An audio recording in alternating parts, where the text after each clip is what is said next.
ನಂದಿನಿ ಭಂಡಾರ್ಕರ್ ಅಂತ.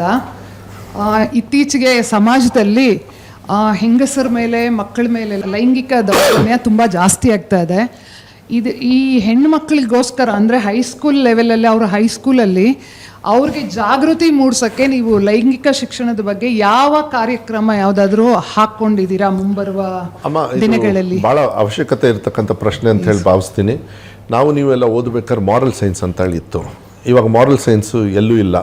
ಅದಕ್ಕೆ ಮಾರಲ್ಲೂ ಕಮ್ಮಿ ಆಗಿಬಿಟ್ಟಿದೆ ಮಕ್ಕಳಲ್ಲಿ. ಯಾಕೆಂತ ಹೇಳಿದ್ರೆ ತಂದೆ ತಾಯಿಗೆ ಯಾವ ರೀತಿ ಗೌರವ ಕೊಡಬೇಕು, ಗುರುಗಳಿಗೆ ಯಾವ ರೀತಿ ಕೊಡಬೇಕು, ಸಮಾಜದಲ್ಲಿ ಹೆಂಗಿರಬೇಕು ಅನ್ನೋದು, ಪರಿಸರ ಇರ್ಬೋದು, ಮೆಡಿಕಲ್ ಬಗ್ಗೆ ಇರ್ಬೋದು, ಇದೆಲ್ಲ ಬರ್ತದೆ. ಹೆಣ್ಣುಮಕ್ಳಿಗೆ ಯಾವ ರೀತಿ ಎಜುಕೇಷನ್ ಕೊಡಬೇಕಾಗತ್ತೆ, ಎಷ್ಟು ಲಿಮಿಟಲ್ಲಿ, ಹುಡುಗರನ್ನ ಹೊರಗಡೆ ಇಟ್ಟು ಎಷ್ಟು ಅವ್ರಿಗೆ ಮಾತಾಡಬೇಕಾಗತ್ತೆ, ಇಲ್ಲ ಹುಡುಗರನ್ನ ಇಟ್ಕೊಂಡು ಗರ್ಲ್ಸ್ನ ಹೊರಗಡೆ ಹೆಂಗಿಡಬೇಕು, ಇದೆಲ್ಲದು ಮಾಡಿ ಒಂದು ಮಾರಲ್ ಸೈನ್ಸ್ ಅಂತ ಹೇಳಿ ಬುಕ್ ಬರ್ತಾ ಇದೆ. ನೀತಿ ವಿಜ್ಞಾನ, ನನ್ನ ಕನ್ನಡ ಕರೆಕ್ಟಾಗಿದೆಯಾ ನೋಡಿ, ನೀತಿ ವಿಜ್ಞಾನ ಅಂಥೇಳಿ ಒಂದು ಸ್ಟಾರ್ಟ್ ಆಗ್ತಾ ಇದೆ. ಅದನ್ನು ಬುಕ್ ಈಗ ಎರಡು ರೌಂಡ್ ಅಪ್ ಆಯಿತು. ಈ ಕಾರ್ಯಕ್ರಮದಿಂದ ಒಳ್ಳೆ ಸಂದೇಶ ನನ್ನ ಇಲಾಖೆಯಿಂದ ಹೋಗಬೇಕು ಅಷ್ಟೇ ನನಗೆ.